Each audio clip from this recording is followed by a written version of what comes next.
Imena official muri gahunda y'amakuru agezweho tugiye guhera mu karere ka Nyamasheke aho umusore yashatse kwica nyina amubuze yica ingurube. Nshimiyimana Bonane w'imyaka 23 ubana na nyina mu mudugudu wa Nkamba akagari ka Banda umurenge wa Rangiro akarere ka Nyamasheke yataye muri yombi nyuma yo gushaka kwica nyina akoresheje umuhini. Nyina amucitse afata uwo muhini ahondagura ingurube yamushikiwe kugeza ipfuye. Umuturanyi w'uyu muryango avuga ko uyu musore ibikorwa akora bibi bigaragaza ko yaba akoresha ibiyobyabwenge, ngo yatashye asaba nyina ibiryo nyina amubwira ko ntabyo. Ati umusore yahise asabiranwa n'umujinya w'umuranduranzuzi afata umuhini abwira nyina ko agiye kumwica. Yakomeje agira ati kuko butari ubwa mbere agerageza gushaka kumwica, nyina yahise yirukankira mu nzu arakinga. Umusore amubuze afata amabuye amenagura ibirahure by'inzugi n'amadirishya ashaka aho yinjirira ngo asange nyina mu nzu amwice. Abuze uko amwinjirana afata wa muhini awuhondagura n'uburakari bwinshi ingurube yamushikiwe yari iri mu kiraro kugeza ayishe. Undi muturanyi wabo nawe ati twahise duhamagara ubuyobozi n'inzego z'umutekano baraza baramufata agiye gushyikirizwa sitasiyo ya RIB ya Kanjongo ngo abibazwe. Bavuga ko atari ubwa mbere agerageza gushaka kumwica yamubura umujinya akawutura amatungo cyangwa imyaka mu murima, kuko yari amaze amezi 3 avuye muri transit center ya Kagano aho yamubuze agatemagura insina agahita anica ihene y'uwo mukecuru yari iri mu rugo. Bagakeka ko yaba akoresha ibiyobyabwenge, bagakeka ko afata ibimutera umujinya nk'uwo bikagaragazwa n'iperereza rya RIB bategereje. Umuyobozi w'akarere ka Nyamasheke wungirije ushinzwe imibereho myiza y'abaturage Mukankusi Anastasie avuga ko babimenye ko ari amakimbirane ababaje. Ati uretse n'umuntu n'itungo kuryica urihohoteye nk'uko yagize iriya ngurube bihanwa n'amategeko, abaturage bacu bakwiye kwirinda amakimbirane. Yongeyeho ati umwana gushaka kwica nyina ni amahano rwose, barebe indangagaciro z'umuco nyarwanda aba arizo bagenderaho birinda ibyaha kuko byabakururira ibihano bikomeye. Abagiranye amakimbirane bashaka ubuyobozi babunge cyangwa hafatwa izindi ngamba aho gushaka kwambura ubuzima. Yavuze ko hari izindi ngo muri ako karere bafite zibana mu makimbirane bagerageza kuzigisha, hakaba izivamo zikigishwa kuko ari urugendo, nubwo hari izinangira zikagirwa indi nama yazifashaho kwishora mu bigize icyaha. Reka tuve mu karere ka Nyamasheke twerekeze kuri ino nkuru igira iti Koloneli Kayina wahoze muri M23 yasubiye mu ishyamba. Koloneli Innocent Kayina wahoze ari mu basirikare bakuru b'umutwe wa M23 yamaze gushinga undi mutwe ugamije kurwanya ubutegetsi bwa Repubulika ya Demokarasi ya Kongo. Mu mpera za 2012 ubwo M23 yigaruriraga ibice byo mu burasirazuba bwa Repubulika ya Demokarasi ya Kongo birimo umujyi wa Goma, Kayina ari mu basirikare bakuru bari bayoboye ingabo z'uyu mutwe. Muri 2013 ubwo M23 yirukanwaga igoma n'ingabo zirimo za SADC na MONUSCO, uyu musirikare yahise ahungira muri Uganda, ndetse mu Gushyingo 2021 ubwo uriya mutwe waburaga imirwano ari mu basirikare banze kuwiyungaho. Uyu mugabo mu kiganiro yigeze guha Bwiza TV yavuze ko gushwana akwe na General Major Sultan Makenga ukuriye igisirikare cya M23 biri mu byatumye atongera kwiyunga kuri bagenzi be. Kayina icyakora yavuze ko nubwo atakiri kumwe na M23 hari abana be bari kurwana muri uyu mutwe.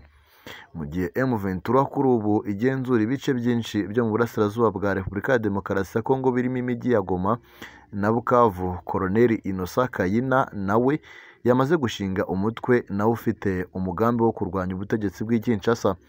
Ni umutwe uyu mugabo yise Coalition Nationale pour la Libération du Congo CNRC, mu gihe igisirikare cyawo cyitwa Force Nationale pour la Libération du Congo FNLC. Itangazo uyu mutwe wasohoye ku wa 30 Werurwe ryerekana ko Koloneli Innocent Kayina ariwe mugaba mukuru w'ingabo za FNLC, mu gihe umuvugizi wazo yitwa Majoro Kasekera Andre. Muri iryo tangazo uyu mutwe bigaragaza ko ufite icyicaro ahitwa Aveba, akaba ari muri Repubulika Iharanira Demokarasi ya Kongo n'ubundi nk'ibisanzwe nk'uko bagiye kuba bakuraho ubutegetsi bw'iki gihugu. Turacyakomeje n'ino nkuru yacu igira iti Colonel Kayina yashinze umutwe. Ikindi kandi wamenya ni uko uyu mutwe ufite icyicaro nyine Aveba nk'uko twavugaga mu ntara ya Ituri. Ba nyirawo bavuga ko mu byatumye bahitamo kujya ishyamba harimo imyitwarire y'ubutegetsi bwa Kinshasa irangwa no kuba batarajwe ishinga n'imibabaro abanyekongo baterwa n'imiyoborere mibi idashingiye ku ndangagaciro. Mu byo Kayina n'umutwe we banenga leta ya Kinshasa harimo ruswa ikene wabo kugira abo ishaka kwegereza, guta muri yombi abana mu buryo bunyuranyije n'amategeko, itotezwa ndetse n'amacakubiri. Uyu mutwe wagaragaje ko hakenewe ko abanyekongo bahabwa serivisi mu cyubahiro kandi biciye mu miyoborere myiza. Ikindi ikaba ariyo ngombwa ko Repubulika ya Demokarasi ya Kongo ivanwa mu bibazo irimo biterwa no kwikunda kw'abayiyobora. Kayina yashinze muri Ituri uyu mutwe ugamije kuvanaho ubutegetsi bwa DRC nyuma y'iminsi mike Thomas Rubanga nawe usanzwe ari inshuti ye nawe ashinze umutwe mu ntara ya Ituri, umutwe ufite gahunda nk'iyo yise Convention pour la Revolution Populaire.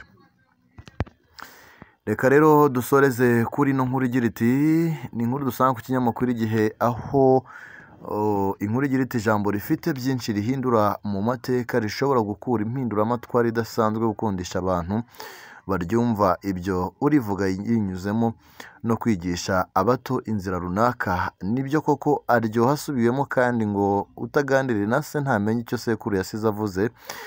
Munyemerere muri iyi nkuru tugaruke kuri zimwe mu mbwirwaruhame zavuzwe na General Retired James Kabarebe.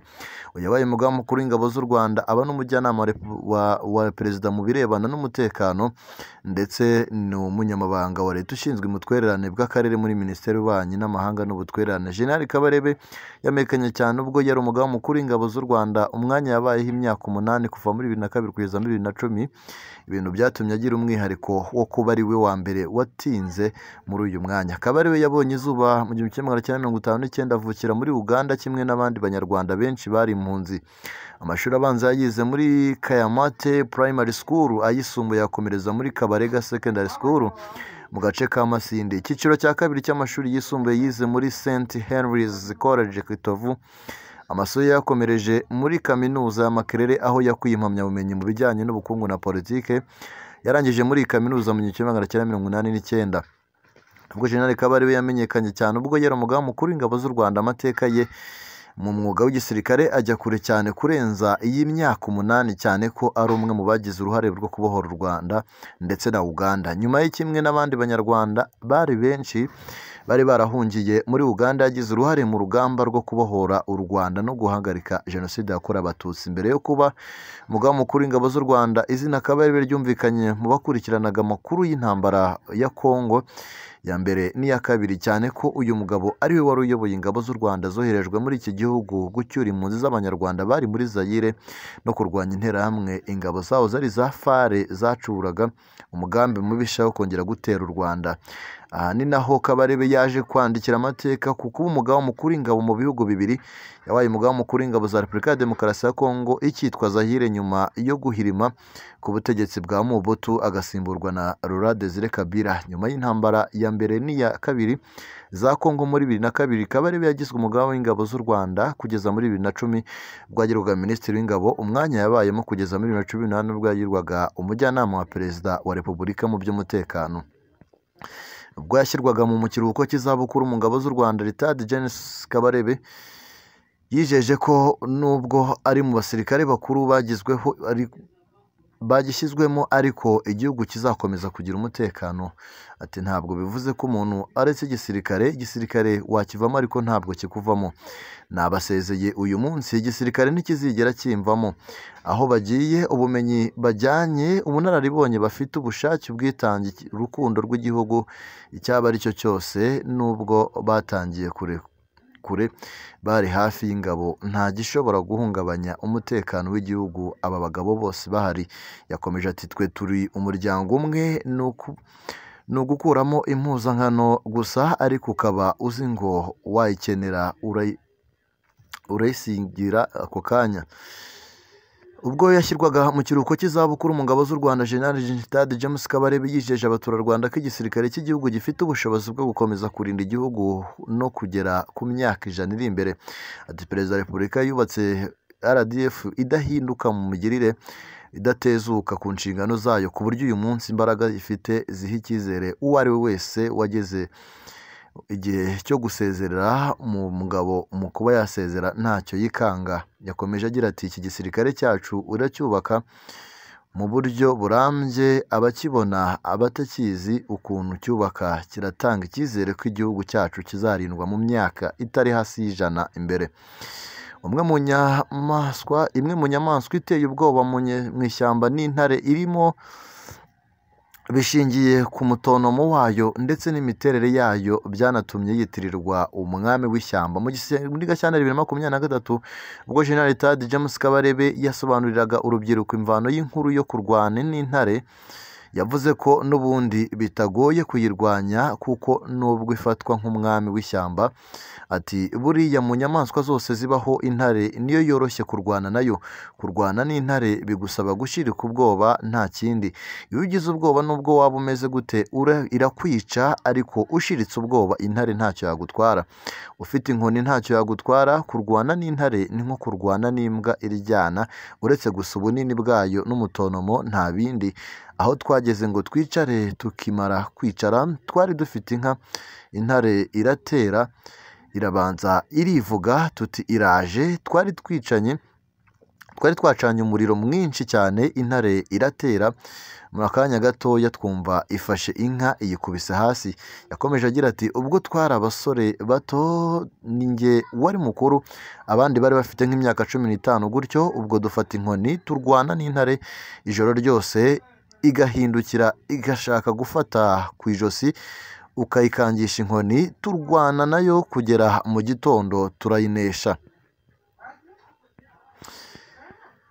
Nahanga dusoreje amakuru twe twabateguriye, tubabwira ngo mukomeje mukande subscribe, mujye mubasha kubona ibiganiro tugenda dushyiraho buri munsi, by'umwihariko ibiganiro bigaruka ku makuru abagezweho. Mukomeze mugire ibihe byiza cyane. Bye bye.